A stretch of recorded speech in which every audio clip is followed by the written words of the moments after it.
channel, my beautiful beings of light. My name is Jeanette and I am a high vibrational being. I am intuitive. I am always guided by my spiritual team, my creator, the Most High, my ancestors, my angels, my archangels, my ascended masters. I am always protected by the Most High. I am intuitive. I am an earth angel. I am a prophetic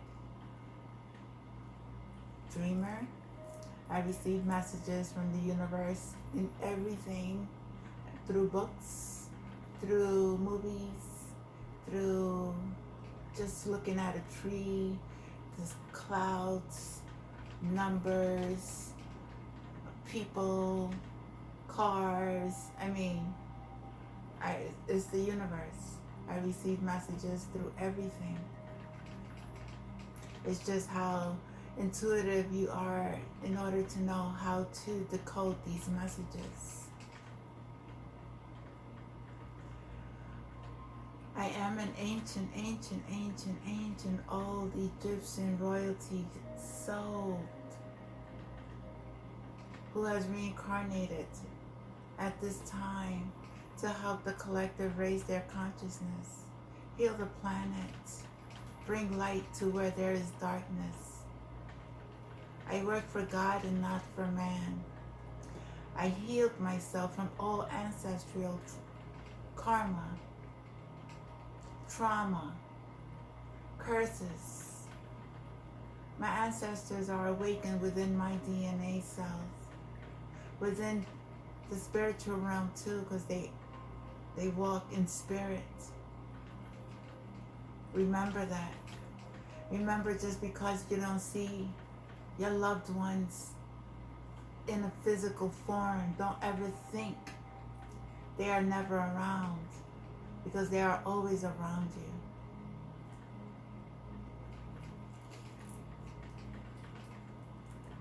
There is 4 feathers. 3 of them I found yesterday. One I had found before and I never, I had it in a book. So 4 feathers. These are my ancestors. These are my angels. These are my guides, letting me know how safe and protected. They always give me the messages that they are always around. We have to be very aware of our surroundings and connect. I want to say that anyone who does any voodoo, anything that to my channel, to my collective, any illusion, spells, is always returned back to sender. I do not accept anything that is not for the highest good. Your evil eyes being returned back to you. I cleanse and clear my energy.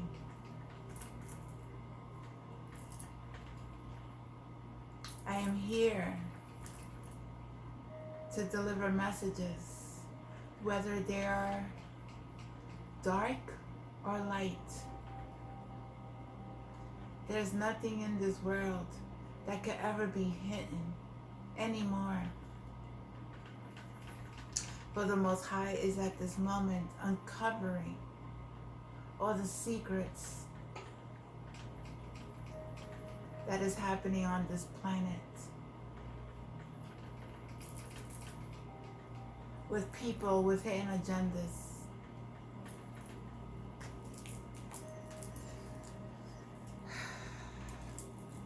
I saw in the news, like on my timeline, California is going through their fire burning. This is the wrath of God. These are places and people who have done witchcraft, sacrificed animals, human beings, family members,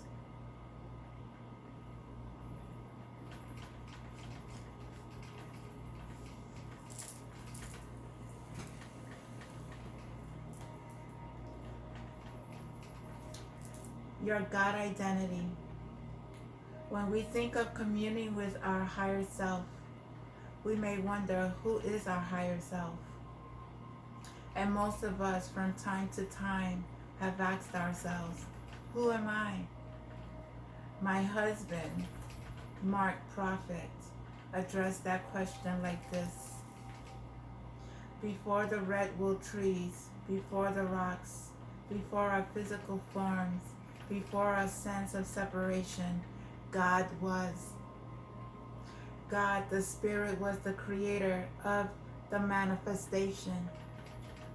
Man is not all separate from God, but man supposes himself to be separate because he does not feel big enough to become one with God.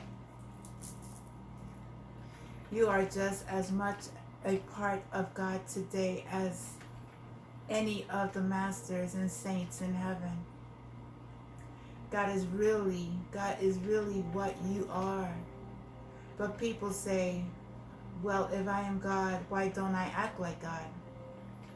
So, I want to get across the concept of the soul. The soul is a vital potential, a potential of the Spirit of God in you. That potential is there. The question is, what are you doing with it? Is it staying small, or is it becoming buoyant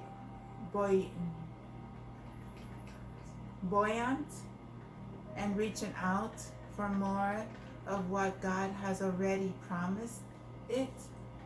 The greatness and potential that is in some of the adepts and masters is also written in the realm of your own doing if you will recognize it.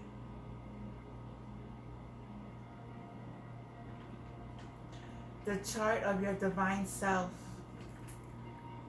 on page 62 illustrates your vast spiritual potential and destiny. It is a portrait of you and God within you. The upper figure is the I am presence, the presence of God that is individualized for us. The middle figure represents your higher self.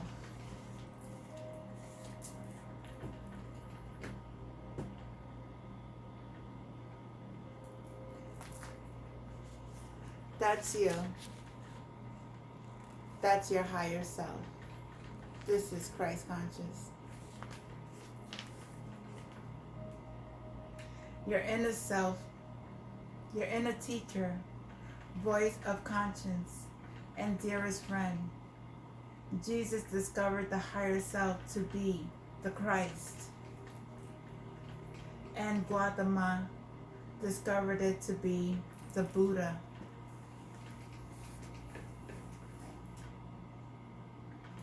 Thus, the higher self is sometimes called the inner Christ, or Christ self, or the inner Buddha. Christian mystics sometimes refer to as the inner man of the heart, or the inner light.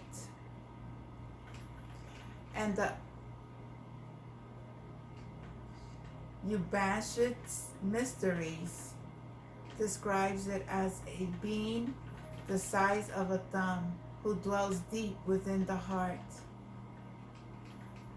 Whether we call it Christ, the Buddha, the Atom, or the Tao, each of us is meant to become one with our higher self. The lower figure represents you in the spiritual path, surrounded by protective white light of God and the violet flame, a high frequency spiritual energy. Surrounded, the I am presence are 7 concentric spheres of light that make up what is called the causal body.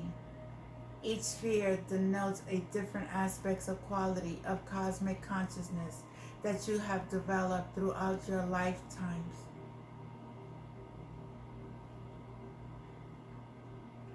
The attributes determine the individual's gift and talents, which can draw down from your casual body. The ribbons of the white light descending from the heart of the I Am Presence throughout the higher self to the lower figure is the crystal cord. It is the umbilical cord or lifeline that ties you to spirit. This stream of spiritual energy nourishes and sustains the flame of God within your heart, which is your soul potential to be one with God. God has so loved us that he has placed his flame within us as a portion of himself to which we have recourse. The divine spark is our point of contact with God. Archangel Michael serves as the blue ray or God flame of the uttermost sphere of the casual body. It relates to the qualities of the power, will, faith, protection, direction, courage, and obedience. It correlates to a spiritual journey centered within our body, the throat chakra. This is your powerful center, and it gives you the power of the spoken word. When you use it to bless life, to instruct, to heal, in positive expressions, that sphere of your own I Am Presence increases in size. Likewise, the other sphere also increases as you express the attributes related to them. This you grow in attainment and in the manifestation of your real self. Be careful of the energy you put out. Make sure you put out positive so that way you could reach to your higher self, your higher. Once again, this is you down here. There's several layers, several.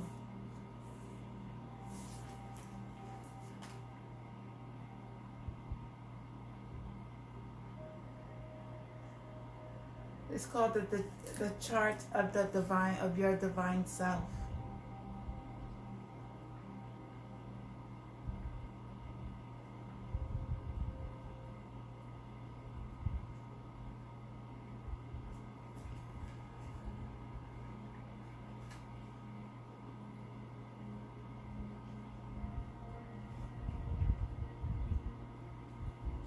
I want to read the Great Rebellion.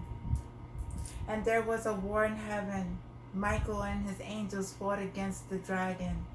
And the dragon fought, and his angels, and the dragon fought, and his angels, and prevailed not. Neither was their place found any more in heaven. And the great dragon was cast out.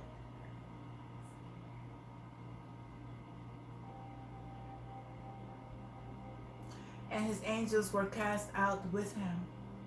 Woe to the inhabitants of the earth, and of the sea, for the devil comes unto you, having great wrath, because he knoweth that he hath but a short time. The story of the Great Rebellion comes down to us in myth and in the world's religions. It is an explanation of the darkness, the evil in the world. I believe that this is war in heaven actually happened because I've seen the record of it inner levels. I've also seen fallen angels. I know what they are like. And they are still embodiment today. There are often those individuals in positions of power who seem to be working against the greater good and the freedom of the people of God. They are the purveyors of drugs, nicotine, alcohol, crime, all that is contrary to the true law of being. the war on earth as it's happening at this time. Ever since Michael cast the devil and his angels out of heaven, the war between forces and light and the forces of darkness have continued on earth. Every day we can see the evidence of this war on the battlegrounds of earth. It is the minds and the consciousness of our children, our youth, and our people, and the entire planet. It is the warfare of the allegiance of souls, whether to materialisms devoid of the spirit or to the spiritual path leading to soul freedom. The manipulation comes through every false doctrine in religion and politics that has been contrived to deny that God is within you. The battle of the souls. So the war that began in heaven is still raging on earth for the souls of our children and ourselves. It is raging with such subtly that people continually ask me, when is Armageddon going to begin? And I tell them that it's been going on for a long time. Look at our children. Look at what's happening to our bodies, souls, and minds. This is the war in the streets and in the streets of our cities. When you see children look as if they were gone on drugs, as if they were wasting away, and their eyes have almost no light, you might wonder, has their souls gone? Where is the child you once knew, who was that bright, joyful, and excited, who was bright, joyful, and excited about life? The child who is in dark, depressed, and suicidal. This is a battle for souls. Destroy the body, destroy the chemistry, destroy the delicate central nervous system and the spiritual center of, and you destroy the ability to contact higher vibrations. This is what they're doing. Through medicines, through drugs, through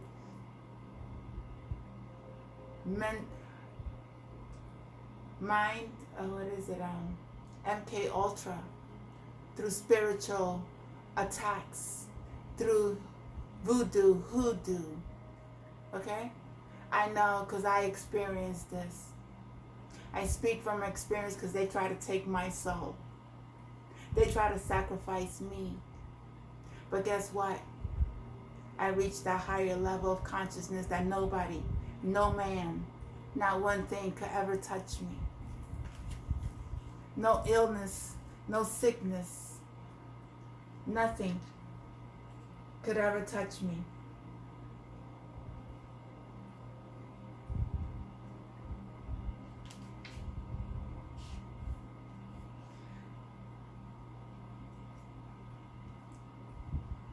Let's see what else, because I think I've read that.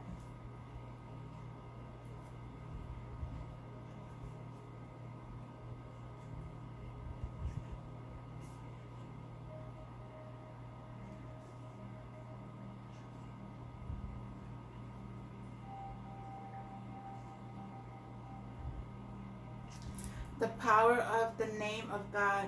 People everywhere, from every walk of life and many religions, have used the spoken words in their devotions and repeating mantras by the hour to draw down the light of God.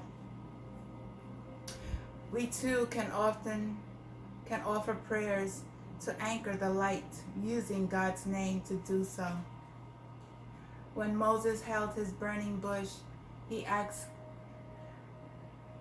the angels of the Lord, "What is my name?"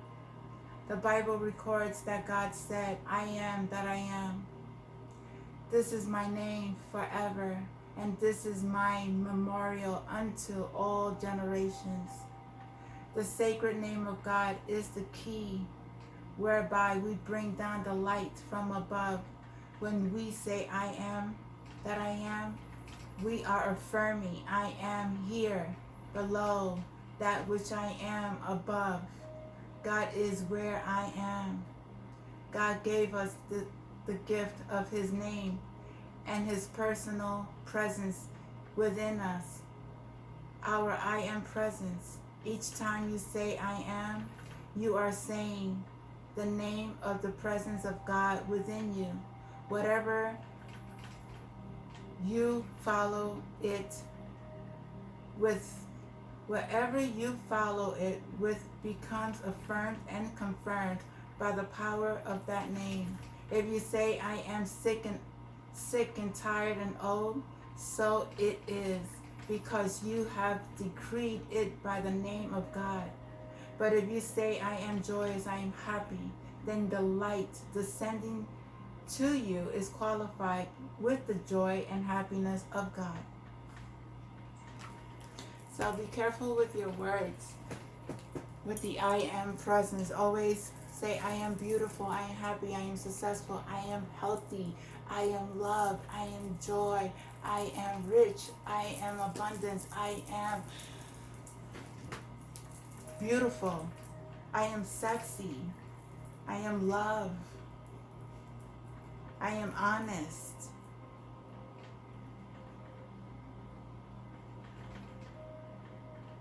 Be a person without illusions, one who is wise and righteous, a philosophical courtier. Be all these, not merely seen to be them, still less affect to be them. Philosophy is nowadays discredit, but yet it was always the chief concerns of the wise. The art of thinking has been degraded. Seneca introduced it at Rome.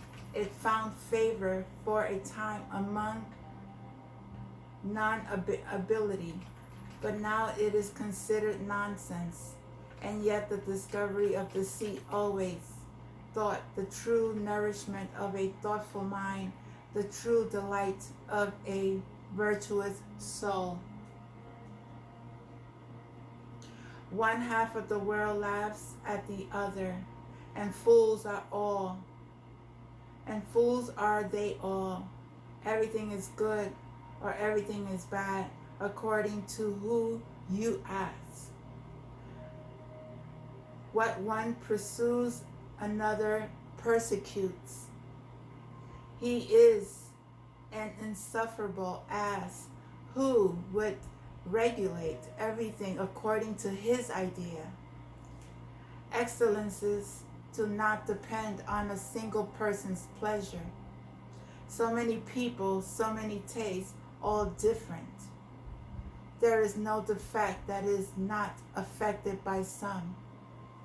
We need not lose heart in something. We need not lose heart if something does not please someone, for others will appreciate it, nor need their applause turn our heads, for there will surely be others to condemn it. The real test of praise is the approval of renowned people and of experts in the field. You should aim to be independent of anyone's opinion, of anyone's fashion, of anyone's century. Be your own person. Do not listen to others' criticisms. You know within yourself what is right and what is wrong. You have the gift of discernment when you use it. Be able to stomach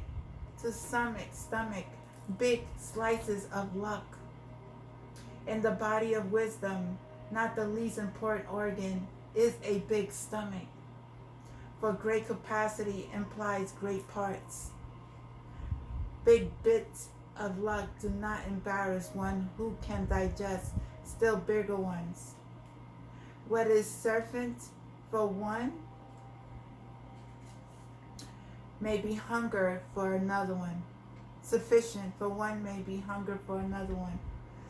Many are troubled as they were with weak digestions, owing to their small capacity, being neither born nor trained for great employment. Their actions turn sour, and the fumes that arise from their undeserved honors turn their heads and make them dizzy, a great risk of high position. They do not find their proper place, or luck finds no proper place in them. A person of talent therefore show that he has more room for even greater enterprises, and above all avoids showing signs of a little heart. When you give from your heart, when you are pure, when you have a business and you give from the kindness of your heart, and you treat your employers the way you want to be treated, with respect, dignity, morals, values, not slaving. You are opening your heart.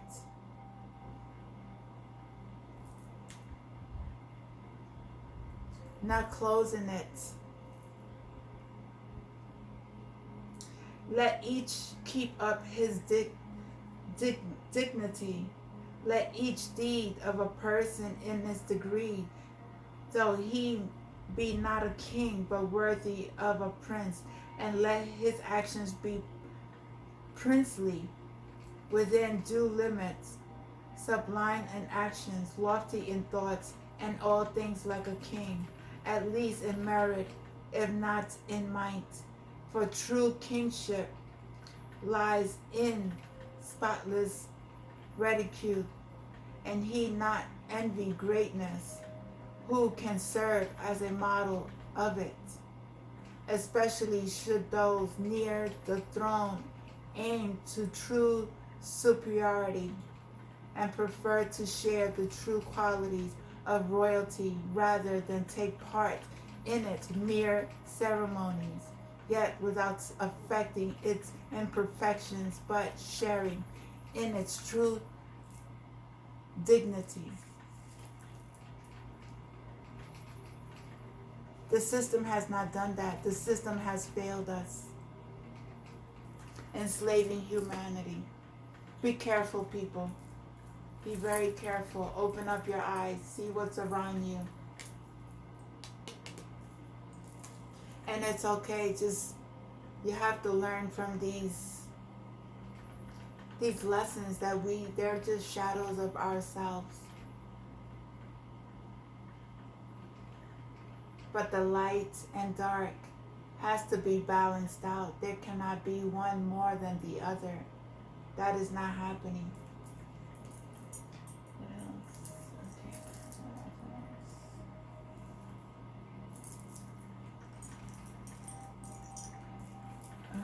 I'm going to end it with angel message. Let's see.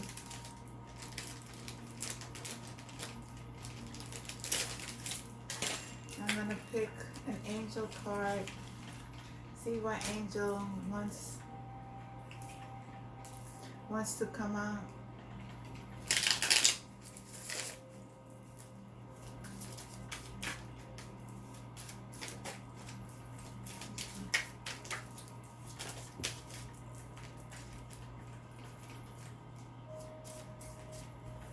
Be true to yourself.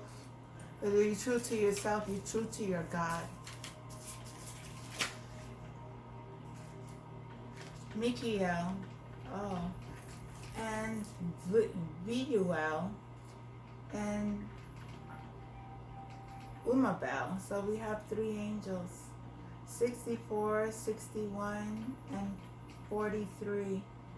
That's 10, 7, and 2 7s, 7 sevens. So I'm going to read you the meanings of these angels.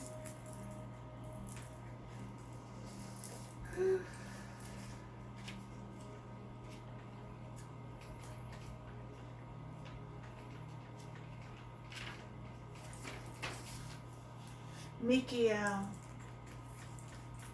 Mihiel, his willpower is learning his outstanding.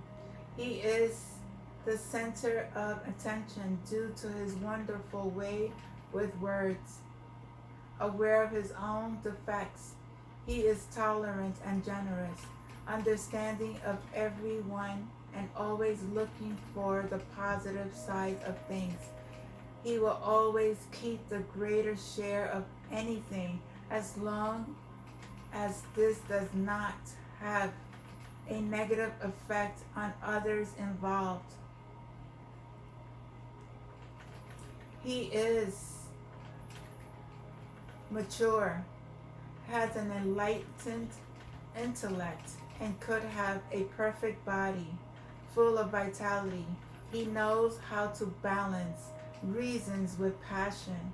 He loves to love and to be loved, and protect his family with strength. He finds it difficult to detect betrayal and is a little naive in thinking that everyone is his friend. He is angered quickly when treated unfairly. Very positive, very loving angel. So he's around. We have Umbel, 61. Umbel.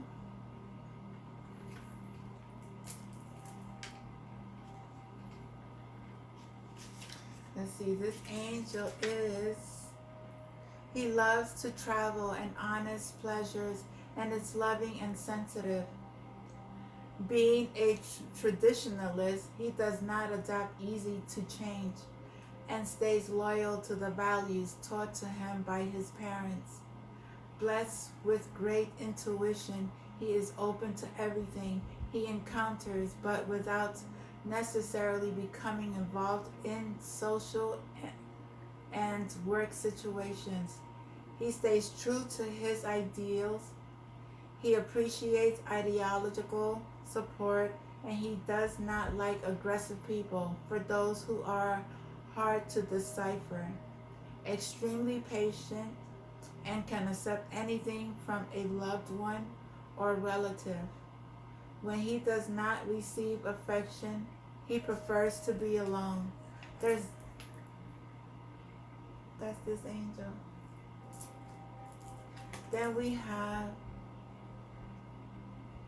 Rael. I don't know how to say that. These angels have names that I don't know. Not anyway. Their names are beautiful, but they are very hard to pronounce. He tends to mix well with and is therefore successful at work, receiving gratitude for services rendered. He is influenced among the famous. He well known and powerful, and he gains prestige from these circles. He implements up-to-date ideas and strategic actions in order to consolidate his position. When he is upside down, he acts prudently, avoids obstacles, and carefully surveying the path before taking a step. He gains much knowledge from his words. He is noble, sincere, altruistic in his relationships, and takes his natural place through self-confidence and good humor without wasting energy of personal conflict. That's this angel.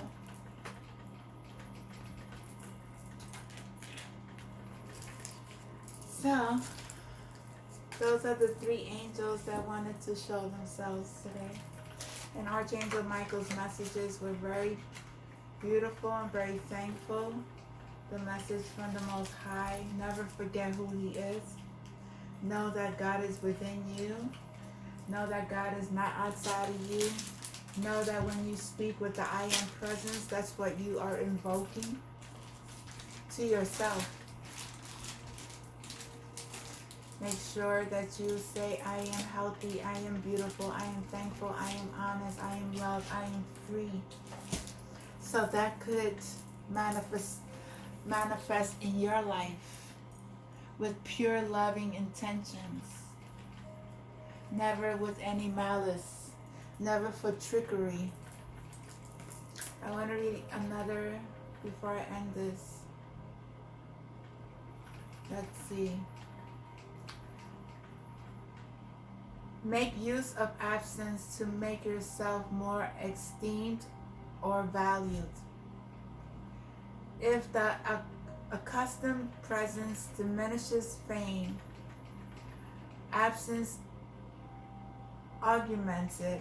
Someone that is guarded as a lion in the absence may be laughed at when present, like the ridiculous offsprings of the mighty. Talents get soiled by use, for it is easier to see the exterior rind than the kernel of greatness it encloses. Imagination reaches further than sight. Delusions, which ordinarily comes through the ears, also go out through the ears. He keeps his fame, but keeps himself in the center of public opinion. Even the phoenix uses its retirement for the adornment and turns absence into desires. Always center yourself. Always. And I'm reading from the book of Art of Worldly Wisdom. Have the gift of discovery. It is a proof of the highest genius. Yet when was genius without a touch of madness? If discovery be a gift of genius, choice is a mark of sound sense. Discovery comes by special grace and very seldom. For many can follow up a thing when found, but to find it first is the gift of few. The first excellence in age. Novelty flatters if success gives the possessor double credit. In matters and judgment, novelties are dangerous because they lead to paradoxes in matters and genius. They deserve all praise, yet both equally deserve applause if successful. The dark and the light. Namaste.